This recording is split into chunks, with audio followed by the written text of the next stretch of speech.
Before the dawn of October 28th, 312 AD,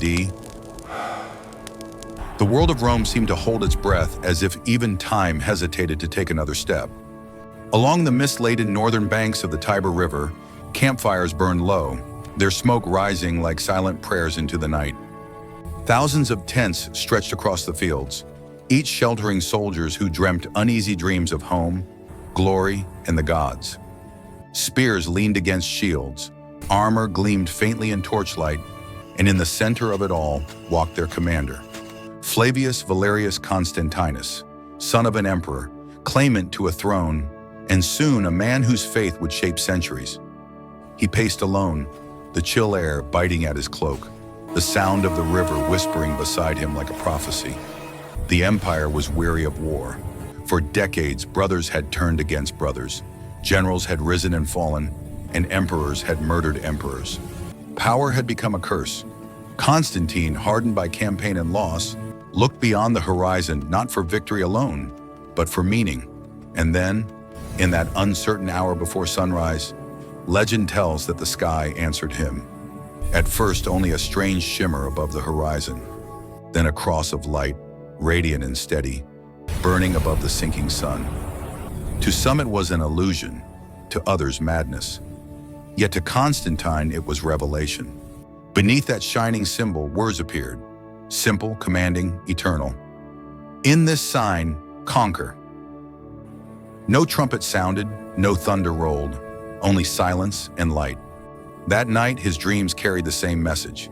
He awoke convinced that the old gods of Rome had fallen silent and that a new power had spoken.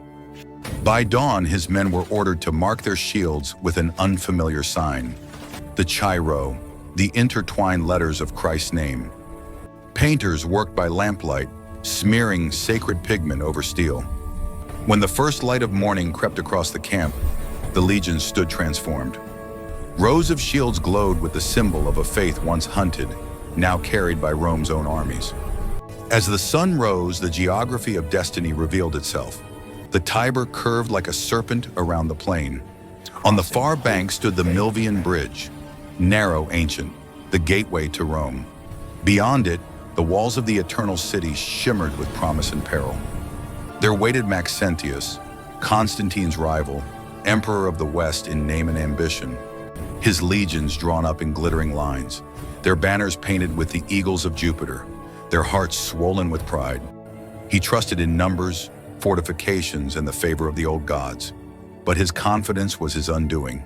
He had destroyed part of the bridge to trap Constantine's forces, leaving himself pressed between city and river, his escape cut off. The trap was set, but not for whom he thought. Then came the sound that would echo through history.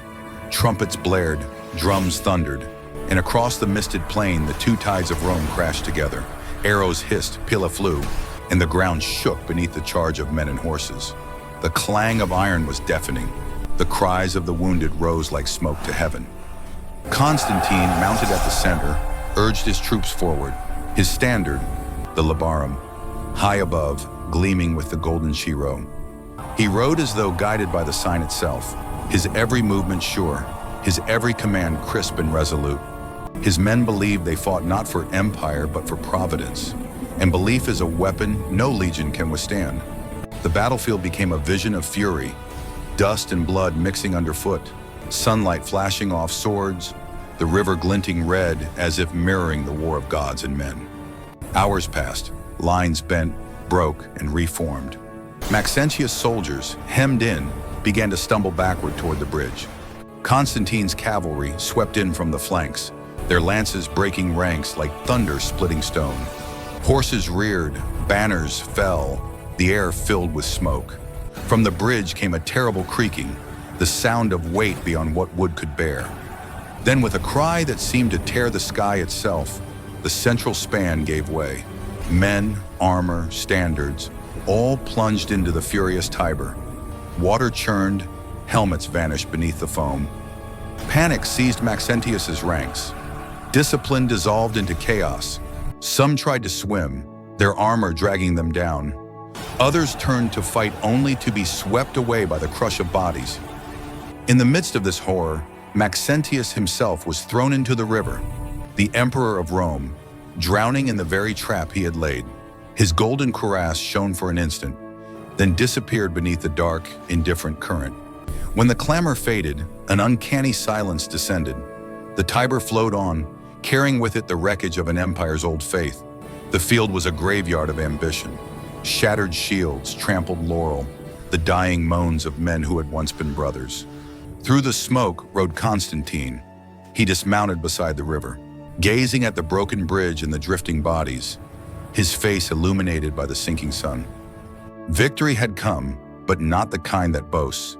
It was as if he sensed that the battle had been fought on two planes, one of earth and blood, and another of spirit and destiny. He ordered Maxentius's body recovered, not in triumph, but in respect. For even an enemy who carries a crown dies a Roman death. That night Rome burned with light. Torches blazed along the walls. Trumpets heralded the conqueror's return. Constantine entered the city through the northern gate, his horse moving at a slow, deliberate pace. The people of Rome, exhausted by years of tyranny, poured into the streets, throwing flowers and laurel leaves before him. Above the cheers hung a sense of awe. They saw not only a victor, but something different, a ruler touched by mystery. He made no sacrifice to Jupiter, offered no tribute to Mars. Instead, he rode beneath the Arch of Triumph with the labarum held high, the cross shining in the torchlight where once the eagle of empire had ruled. Rome had witnessed many triumphs, but none like this. For the first time, faith, not force, seemed to guide its fate. The years that followed would reshape the known world. In 313 AD, the Edict of Milan ended centuries of persecution and granted freedom of worship to all, a decree that echoed far beyond politics. The cross that had once condemned became the emblem of law itself. Churches rose beside temples, bishops debated with senators, and the empire's soul began to shift from marble idols to the quiet prayers of believers. Constantine built a new capital in the east, Nova Roma, soon called Constantinople, a city born of vision rather than tradition, where trade, art, and faith could flourish together. Yet even as he transformed the empire, he remained complex, still a soldier, still a Roman, torn between pragmatism and prophecy. He would delay baptism until his final days, as if forever balancing on the bridge between old and new. And yet, it was that morning by the Tiber that defined him. Historians would argue for centuries. Was the vision real or legend?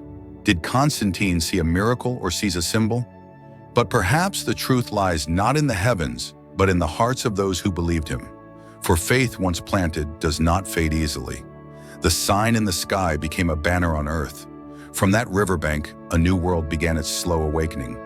A world where emperors would kneel before altars, where Rome's legions would guard not idols but churches, and where the memory of one battle would outlive the stones of the empire itself. As the centuries passed, the Milvian Bridge remained, rebuilt, renamed, remembered. Pilgrims crossed it, whispering prayers. Generals crossed it, remembering glory. Beneath its arches, the Tiber flowed unchanged, carrying the silt of ages and the echo of that fateful day. When evening falls, the water catches the last light of the sun, and for an instant, a shimmer appears, a glint like a cross reflected on the current. Perhaps it is nothing, perhaps it is memory. But for those who still believe in destiny, written in light, it is a reminder that on one morning in 312 AD, the fate of the world turned upon a vision, a symbol, and a man who dared to believe it. Destiny, like the river, flows onward, sometimes clear, sometimes dark, but always toward the sea of history.